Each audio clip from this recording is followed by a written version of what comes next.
searching for new approaches to welfare reform and sustainable society. And with Henrietta, you started the IGP Social Prosperity Network, which I think has driven a really impressive body of new ideas and new concepts, and in particular, the development of the Universal Basic Services report that was published. Andrew, that would be fantastic.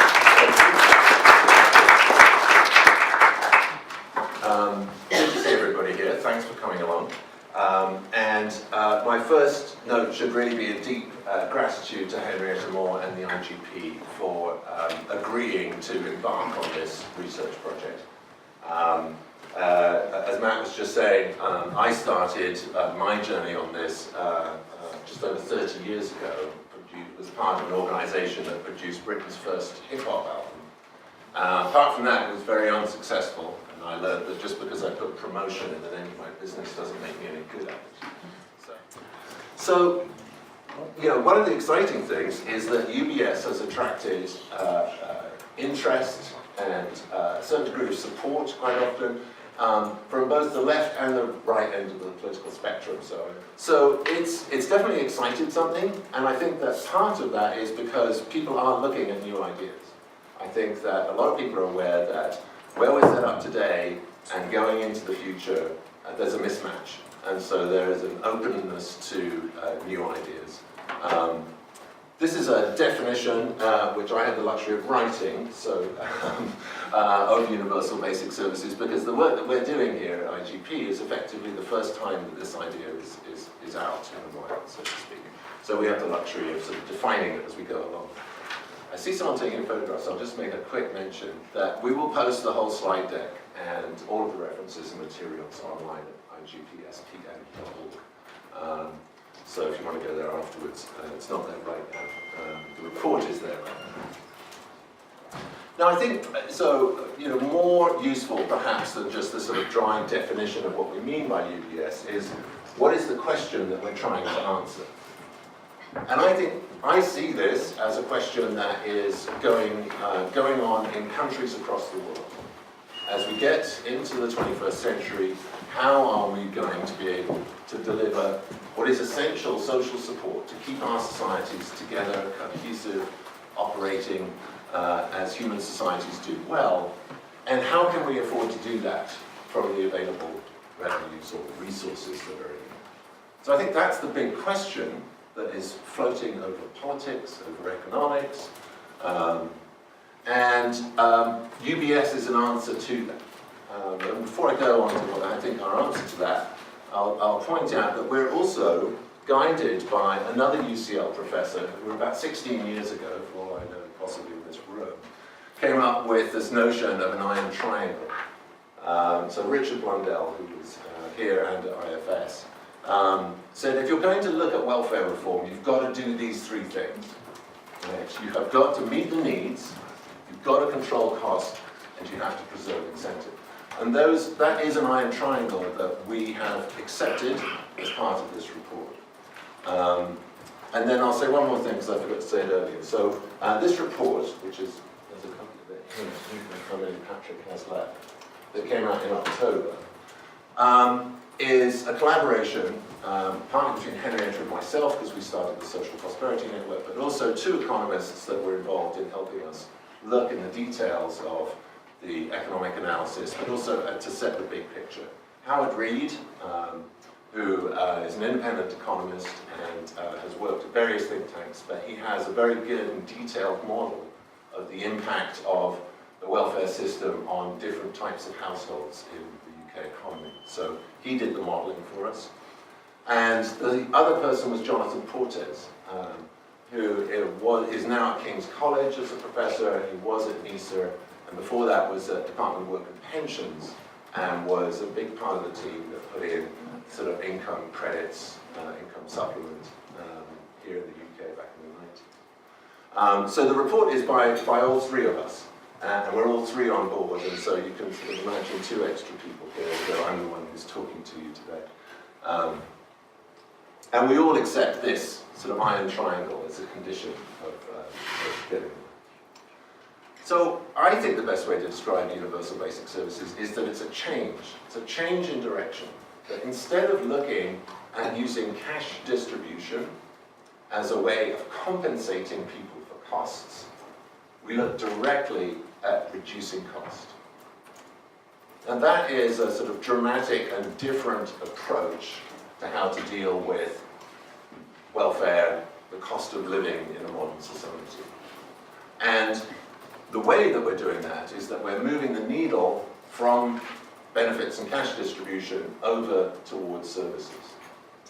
So, we accept that there's no such thing as there's never going to be a social security system that is 100%, we don't have one in the UK, 100% cash, or 100% services. This is going to be a mixed economy, to mix metaphors, of both. You're going to need some of each of those in the component. But what we're proposing to do is to move the context. So instead of talking in the UK, we have the NHS and we have educational services, but the rest of it we do with cash distribution. To move that over so that the first thing we think of when how to deliver social safety and support in our society is, can we deliver that as a service? And then we use cash as a backup for that. So I think that's sort of the biggest meaning of of what it is about universal basic services that's different. Now, we're also concerned, there's a softer side to this, I should say, I guess. And it's not just soft. It is, and I'm quoting here from Roberto Unger, if any of you have known him or watched any of his lectures, if you can get through them, they are incredibly tough. I highly recommend him. He's an American professor, UNG. And Roberto Unger would say that the primary purpose of government is to enact structural change, and that the most important structural change the government can deliver is to act at the bottom of society. That most of the middle of society can take care of itself, and it operates very well. In fact, most of it operates better without government intervention. But where government can be most effective is in creating this floor in society. And the reason that I think that I agree with him on that is that there's this element of fear and anxiety and the impact that that has on individuals and then on the whole of society. And so in a modern 21st century knowledge-based economy, that's an unhelpful way to motivate people. And we are much more likely to be more productive, more cohesive, if we can take some of the fear out of society. So there's that element to universal basic services. Now we make a number of claims in the report, and I'll come back to these and explain a little bit after I've done this next bit. Because what I want to do first is set some context.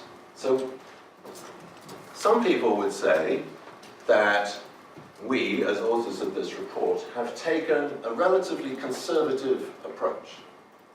That is, you will not find any quote-unquote modern monetary theory in what we're proposing. We have accepted certain constraints, economic constraints, on the area within which we can operate.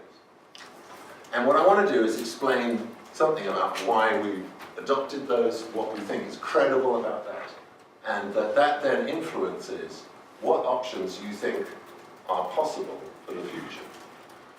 So I'm going to run through this, and the first thing I want to do is sort of put us on a timeline. So I'd ask you to sort of zoom out and imagine now you've got this timeline in front of you. We're going to do 300 years of British history on a single chart.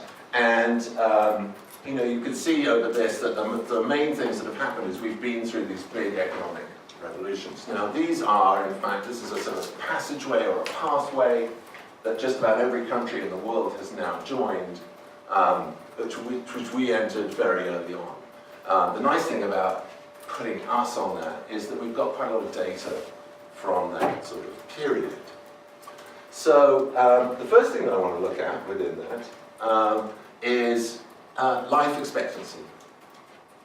So this is uncontroversial and statistical. So the top line is life expectancy over that period of time in the UK. Understand there's some obviously issues with any statistic, but we're after a broad brush here. And the bottom blue line is a rough approximation of the age at which you can enter productive work. So I know the Romans sent sort of 4-year-olds and 5-year-olds into the Spanish silver mines, but we're sort of past that. We were past that probably in 1750, luckily. But you probably could have entered work in your early teens. Today, many of you are still preparing and in education to get to a point where you are into what would be called a productive portion. So these two lines, if you add them up together, and there's sort of a notable blip here, right, where the effects of a better healthcare system start to kick in, and you could map pretty much any society over this same sort of timeline, depending on when they started into it. There is an age at which productivity starts to go down. This is probably the least controversial way I can say it. And if you can just take this period of time where someone is young and this period of time where they're past retirement and add those together and then do it as a proportion of the amount of time here, we can see that there are going to be some changes as we go along. So this is that line accumulated. And I'll point out 3 things that are, I think, fairly obvious in the line itself.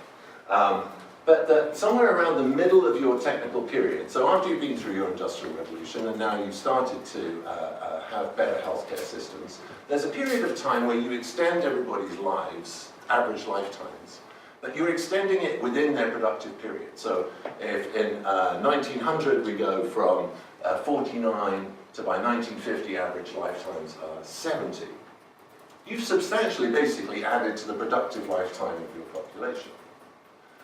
Between 1950 and 2000 it goes from 70 to 81.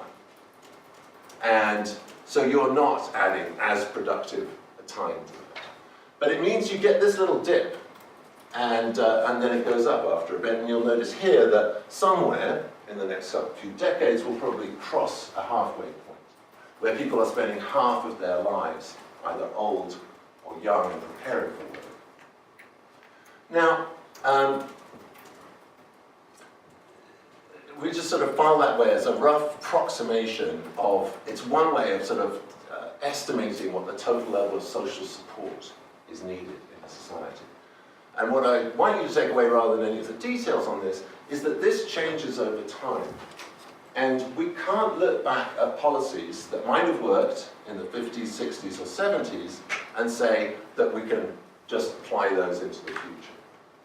And you also notice that this line has more to go into the future. So another thing I'll map over this timeline, and this time I've taken out the UK because actually this is something that's affected by lots of different countries. This is the cost of resources, and I use that in the most general terms, so not just materials, but also the energy that we use to drive our economy. The cost of a resource has 3 components. There's the cost of getting it out, extracting it from the ground if you need to, and somehow getting it into use. There's a cost associated with competitive use, by which I mean that if there are 2 possible uses for something, you can get some competition that is in the price for that resource. There's also competition between societies. So part of the fact that the reason that this line has gone up over time is that as more and more countries enter into their own industrial, technical, and information cycles, they become competitors for the same resources that everybody else is trying to get to. And then there's a third component to the cost of a resource, and that's its waste. So when we burn oil, we get a waste product, that's carbon. And when we reach a certain point in our society, we will start to build that cost into the purchase price of the resource. But the reason there's a question mark on the end of this is we haven't done that yet. There is no carbon tax that is generically adding to the cost of these kind of resource uses. And it's quite likely that at some point, actually, in the next 40 or 50 years, that line is going to have to go above 100 to recoup some of what we haven't paid for in the past. So climate mitigation costs are basically going to be a sort of back payment on unpaid past waste costs. Now, don't have to have the detail here. I'm just trying to establish some broad principles of what's going on in our society. I got a note here, one more quote from, there's a lovely chap called Amory Lovins, who is one of the world's experts on energy and efficiency, and he runs something called the Rocky Mountain Institute. And if you have any interest in environmental future and how we're going to manage our future energy grid or any of that stuff, look up the Rocky Mountain Institute, because they advise governments across the world. They're amazing, and it was started by Amory. And I had the pleasure of going to a seminar that he ran in California a few years ago.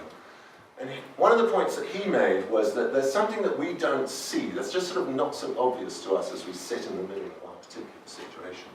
But we are moving, certainly in the West and the developed worlds, from a situation where a few decades ago the expensive resource was humans and the cheap resources were materials, to a place where it's going to be the other way around. We are going to be the cheap resources, and it's the materials that are going to be expensive. And I think that's something well worth thinking about, but it's sort of reflected in this as well. Now, and believe me, this gets less complicated as we go into this presentation, but I want to take you through this bit. There's another component. I call it commercial intensity, but it doesn't have to be kind of that complicated, really.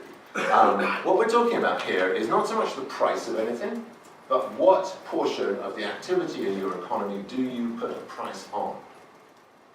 So when you're living in an agrarian environment purely with your family and a few related families, you're not paying each other to do anything for each other. You may be getting your water for free down the road. I'm sort of creating an example to give you an idea of what might be a zero commercial intensity situation. But there are a number of things that happen as any country goes through its three revolutions, through its industrial, technical, and information revolution, which is more and more of the activity gets a price put on it. If any of you took the IGP's GDP seminar, or if you sort of keep track of this, GDP is the new dirty word, right? It's the bad measurement, because it includes everything, whether the activity is helpful or whether it is the ambulance taking a wounded person. This all adds to GDP. But in fact, in this case, this is roughly what I'm talking about, partly, is that the more that there is activity in our society that we attach a value to, and it's driven partly by specialization. I'm a computer guy, I don't know how to fix my shoes, I pay someone else to fix my shoes, I don't know how to grow my food. Do you know what I mean? This goes on and on. That's a fairly starting point. We live in large urban societies where you probably live yards from strangers and miles from family. So the support and services that you're going to get in your life are probably going to have to pay for it and get it from a stranger. And we looked at real resource costs earlier. So this is something that has happened over time and continues to this day. And we're, I think, at a fairly high level of commercial intensity now. We're not quite at the point where everyone wants to be paid for every single thing they do all the time, but we are living in quite diverse, separated urban environments. All of that is quite peaceful. There's some good things that go on in this. Commercial intensity is a good thing, specialization. But just to note that this is what sort of happened. We attribute monetary value to more and more things in our society. Now, on its own, that's an isolated sort of academic notion. But this is why it's important. That governs the tax rate. If we need to provide social support, and all of that social support can be provided by your family members for free, there's no need to raise any taxes. But if we move forward into a large society where we don't have access to those sort of familial networks of free services, then we're dependent on a public service. Public service is provided by us as a community, but people are paid to do that. And the materials that are used in that are paid for.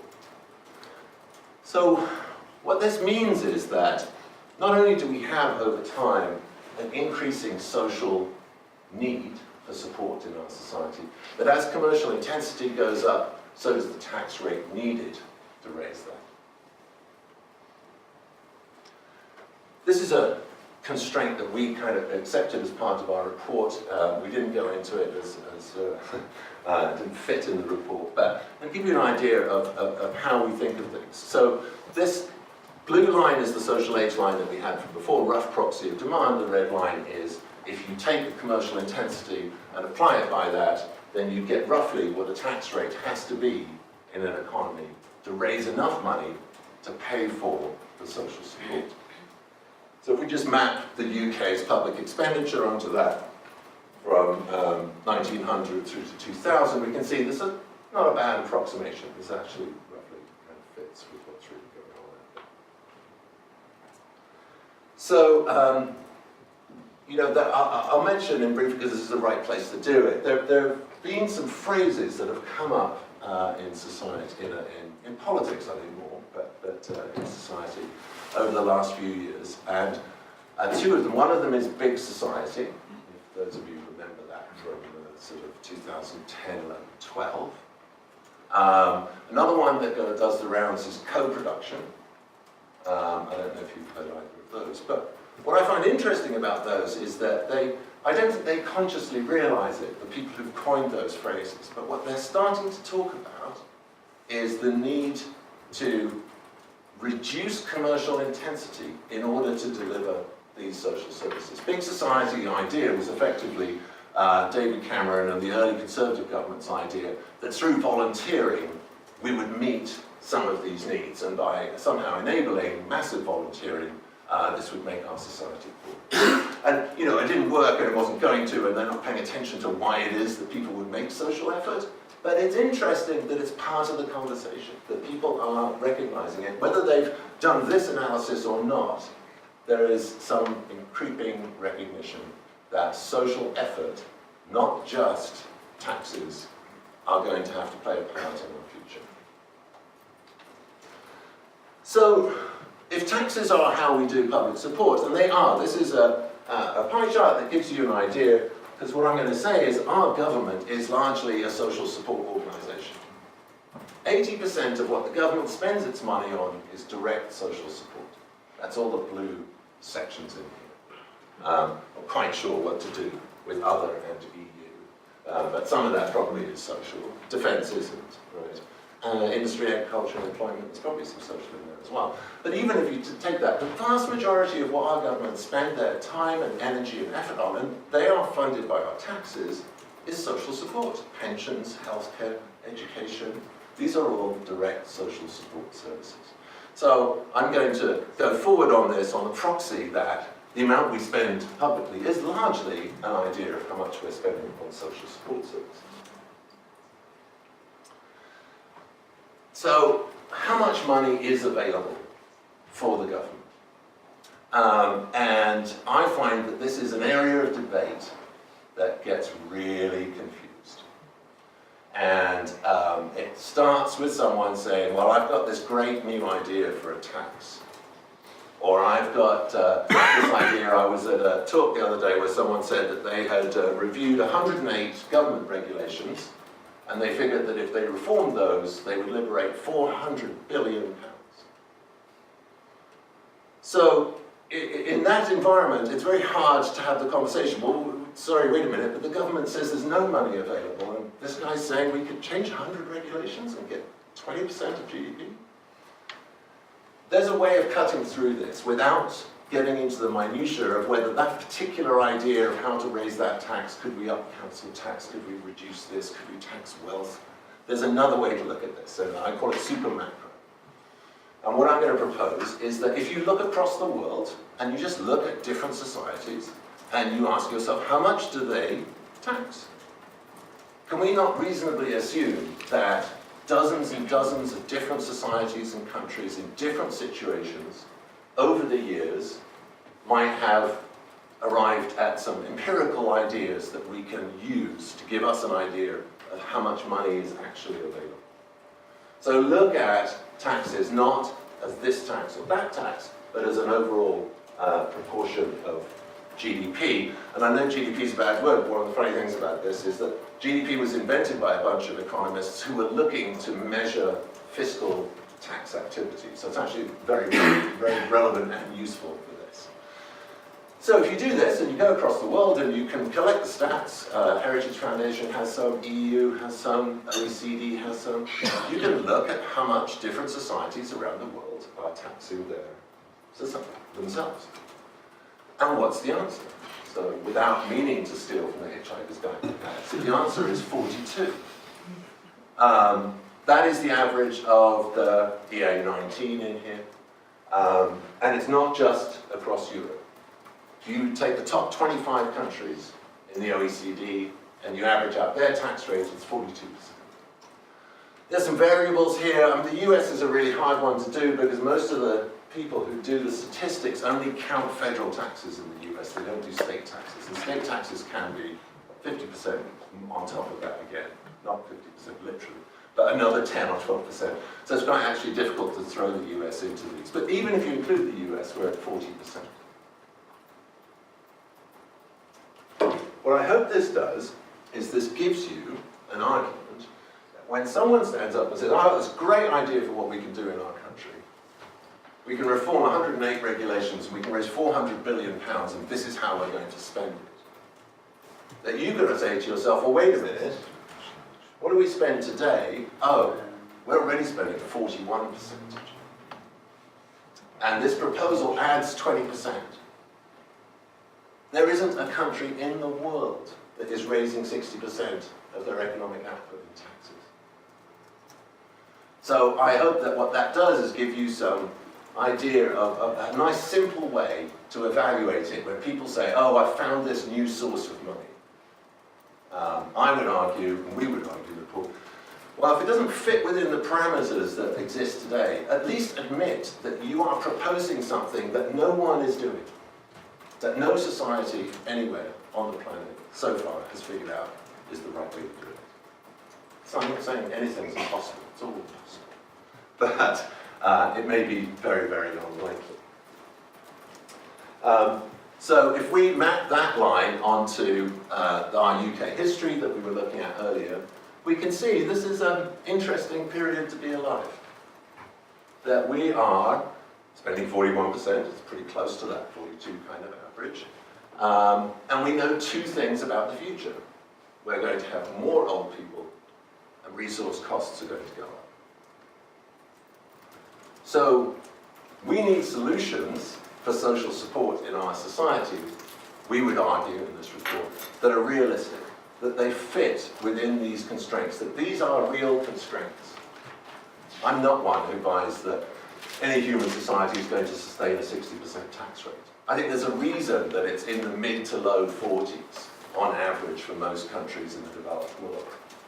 And you can look at it from a sort of super micro perspective and say, well, if you're being paid and you have to pay more than half of that in tax, what effect does it have on you? And I would argue that fairly simply it results in one of two things, possibly both. One is there's a reduction in motivation. So countries find that if they up their tax rates too much, people just kind of stop working so hard. And the economy doesn't do so well, the country doesn't do so well. The second thing that can happen is that the motivation to avoid taxes goes up.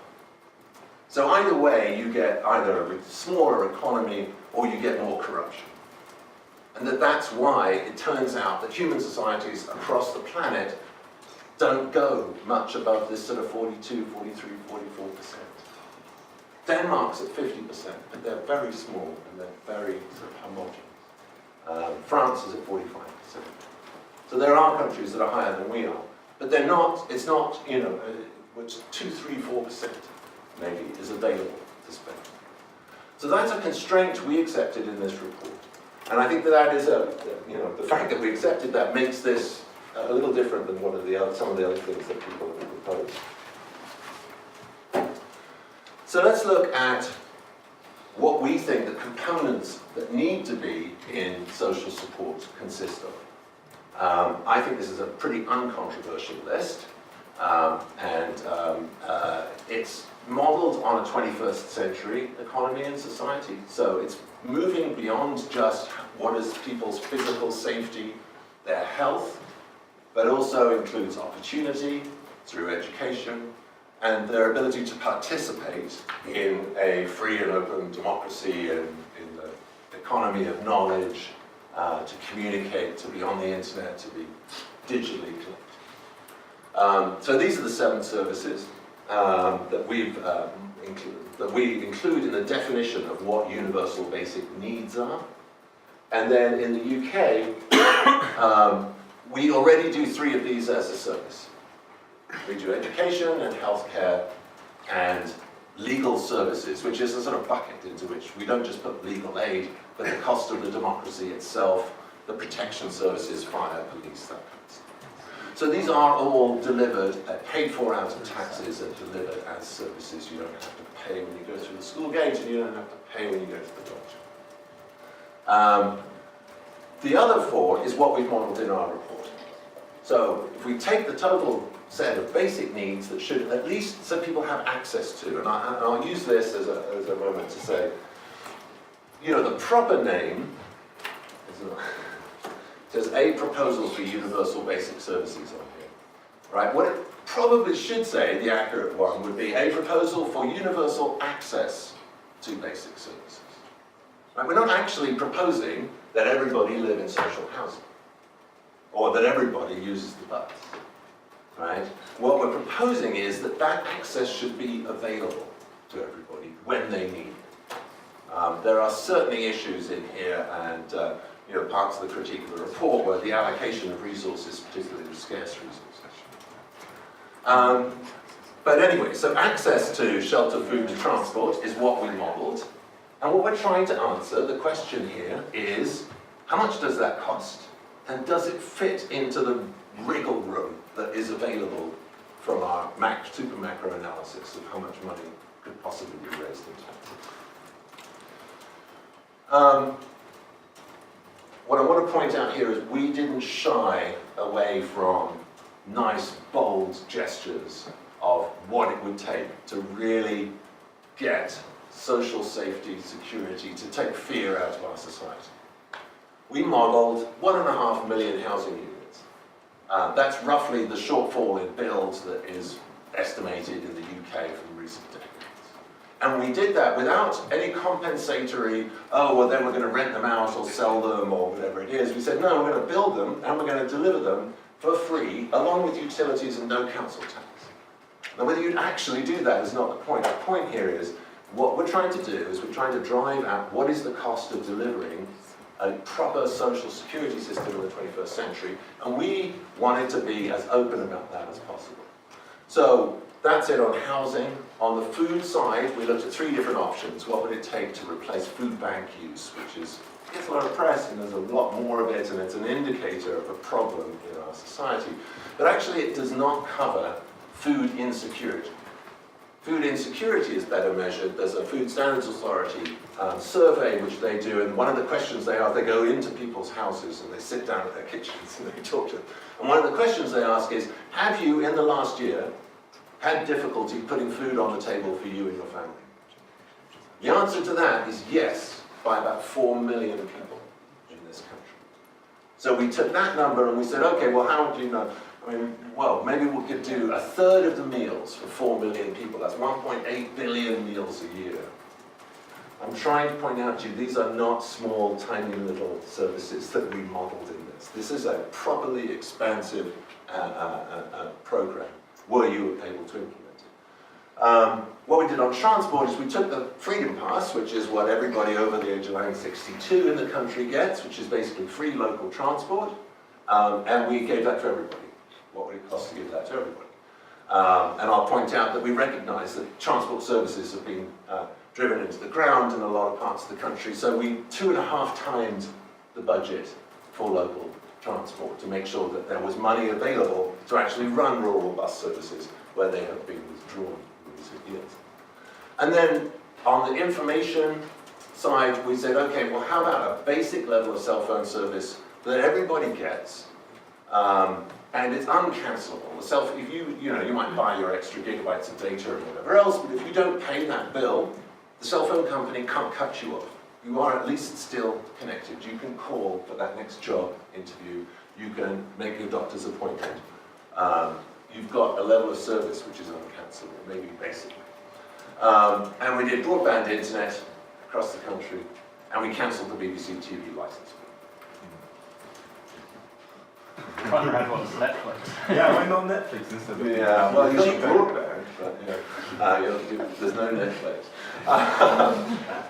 So hopefully you'll agree what I'm trying to say here is this is an expansive set of services. I mean, we would transform society if we did this, right? We would truly be delivering access to universal basic services. And the point here was for us to drive at the cost. There's a whole raft. I mean, if you're looking for a subject for your dissertation, I can't imagine that there aren't 100 different things in the talk I've given today that need further research, that need to be looked at in more detail. And one of those is the allocation of all of these. But this is what it costs, 2.3% of GDP. Those little yellow slices that you see in there are the extra costs of all the services that I just went through on the previous slide, compared to the UK budget today. It's actually not outside of the bounds of reason. This is an achievable objective that would be transformational in our society. I don't take away from 2.5% of GDP, that is half of your personal allowance. If you pay taxes in this country, you get 11.5 grand a year, but you don't have to pay tax. So this would cut that down by more than half, actually, to about 4,300.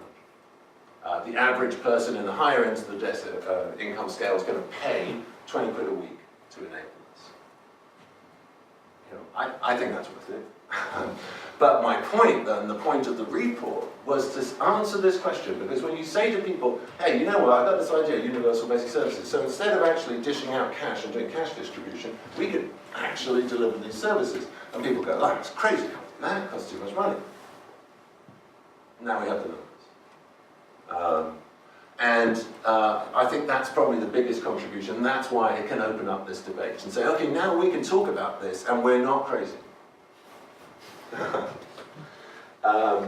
So I'll now talk a little bit about what I think is different. On top of all of that, the fact is this is a solution, and it can fit, and we can do it, and it's practical. I want to talk about some sort of excitingly different parts of the way UBS works, and hopefully open up the imagination a little bit on what's possible here.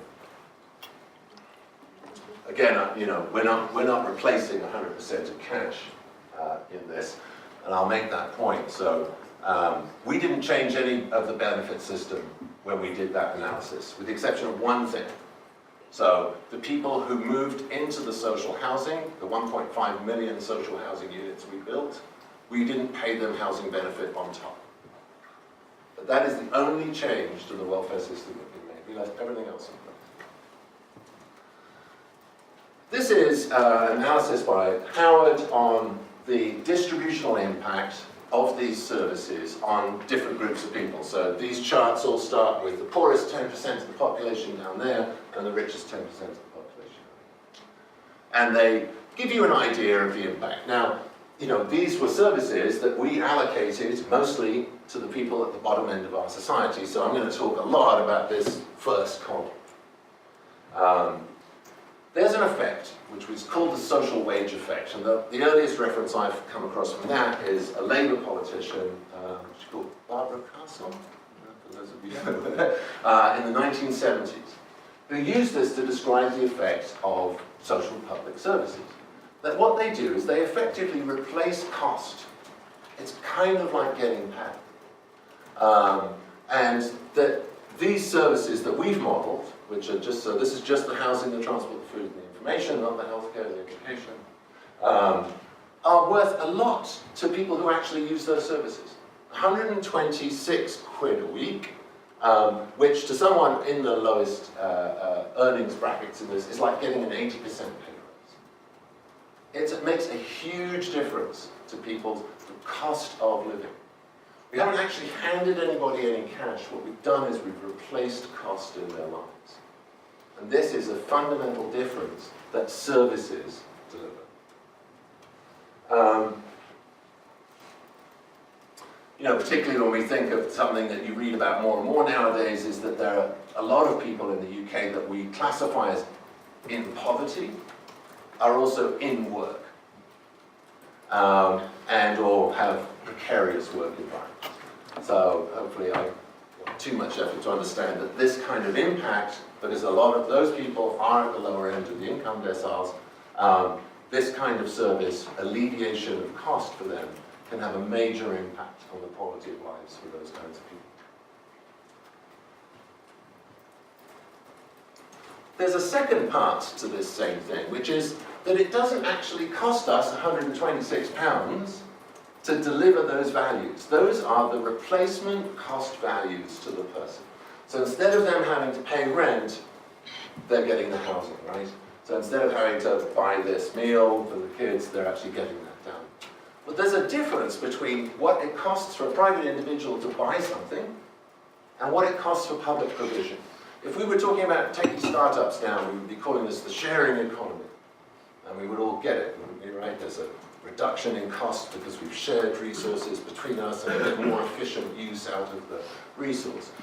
And that's kind of what public provision does. That when a big organization like the government sort of enters into a marketplace and starts to do things, you can get access to cheap money, you can bulk purchase, you can do a lot of things that's more efficient. So in our estimate, that actually to deliver that £126, it costs 83. There's a savings here. And who does that savings accrue to? It accrues mostly to the government. And it increases, what it does is, if you refer back to it, it reduces commercial intensity in our society, which reduces the tax rates. But more importantly, what I want to point out here is, you can't get that effect if what you do is you go to someone who's living in this environment and you say, okay, well, here, I want to give you some money so that you can buy housing and food and information. It's going to cost you 126. But if you actually deliver those, instead of trying to compensate someone, so instead of using the benefit system or basic income or some cash distribution to try and compensate people, if you actually do the work and deliver the service, you can yield a saving. That's only available in a service-based system.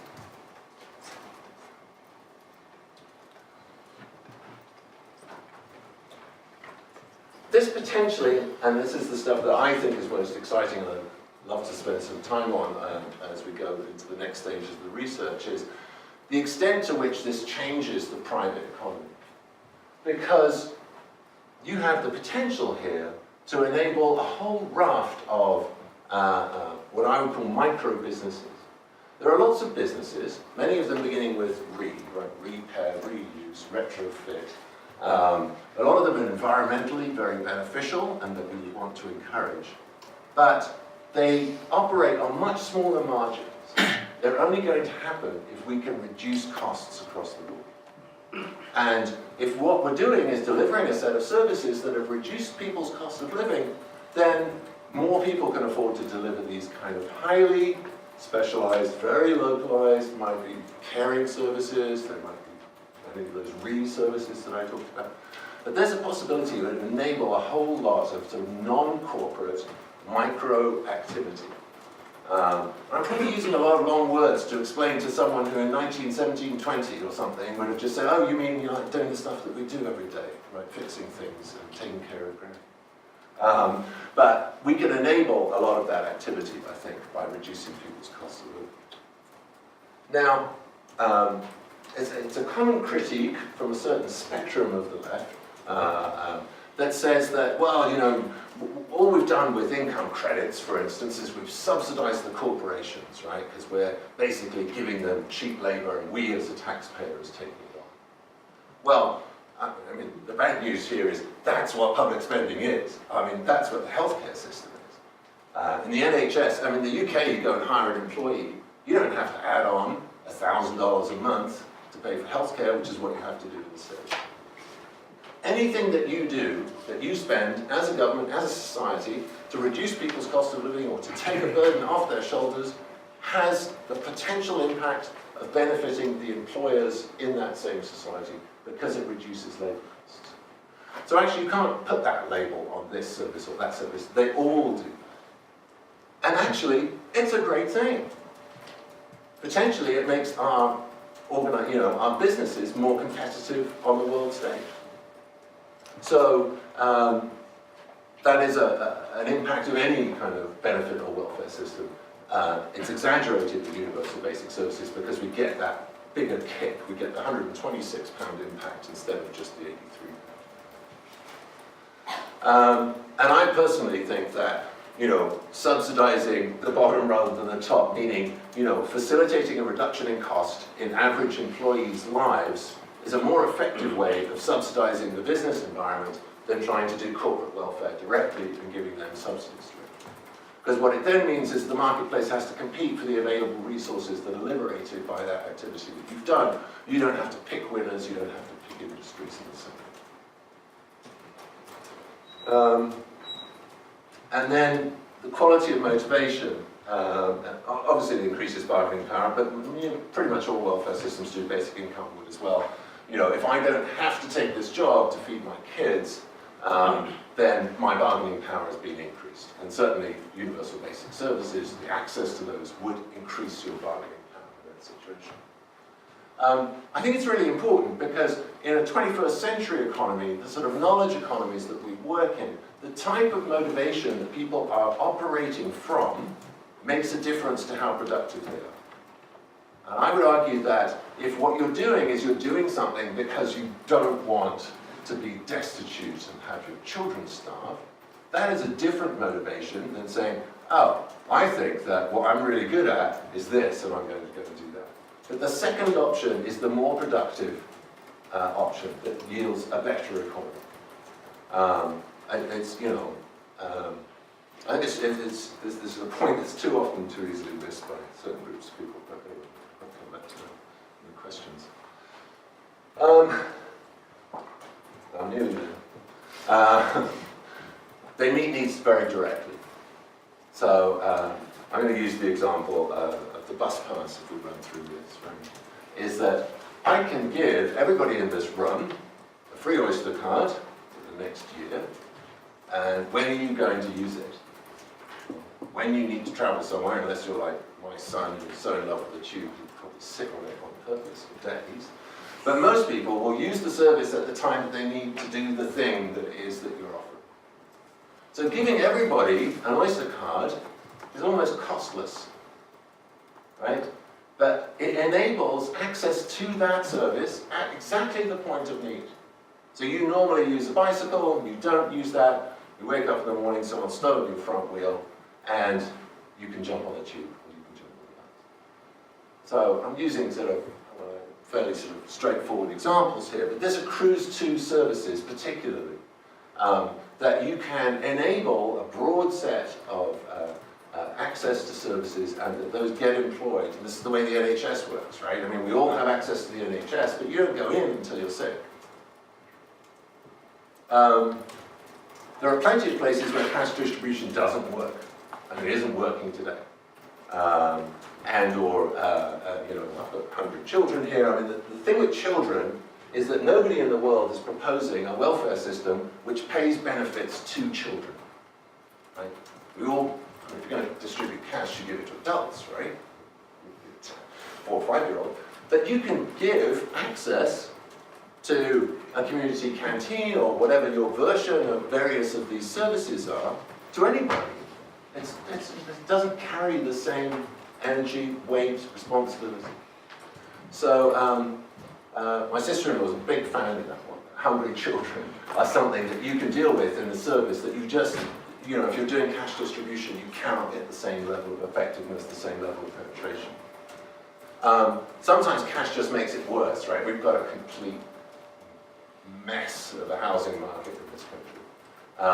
And if your answer to that is, well, we're going to sort of give some people some more money so that they can maybe get on that ladder, then you get sort of help to buy, and the whole thing sort of gets worse and worse. So when the market has failed, adding more cash to the fire doesn't really help. So there are certainly instances where services can meet a need directly and do so much better than cash. And then something that we do acknowledge in the report, right, which is, this is all fine, I'm saying let's move to services, but let's also acknowledge that means more work. It's harder work. You've actually got to do it now. So, much easier to pay someone £8 and say, go feed yourself, than it is to take that £8 and actually turn that into a meal. That's the downside. The positive side is, once you've done that work, you have built social fabric. You have added social capital to your community and to your society that will make it more resilient. So there is, you know, that's probably the big one in universal basic services. We need, a lot of these services will need to be designed and delivered locally. And in order to do that, we're going to have to work harder and be prepared to do that, not just hand off remote hands, here's a cash payment, but actually roll our sleeves up and do some of this stuff. But the good side of that is that you'll be building social institutional fabric that has been eroded probably too far in our society, as most people would agree. So, that's what I think is exciting about universal basic services. I think that it fits, that we can do it. It's not a pie-in-the-sky idea. It is an idea of what to do with money we haven't raised yet, and I'm conscious of that one. So, you know, taxes would have to change. But it's not outside of the bounds. It's possible to do, and it would be truly transformative, and it would fit with a 21st century world. It can have an effect on reducing long-term caring costs. It can reduce costs in our economy. It can potentially hold tax rates to within reasonable distances, even with the future things that we know are coming down the turnpike. And I think it meets Richard Blundell's iron triangle, right? That it meets needs, it controls costs, and it preserves motivation. So that's my spiel. I hope that was something.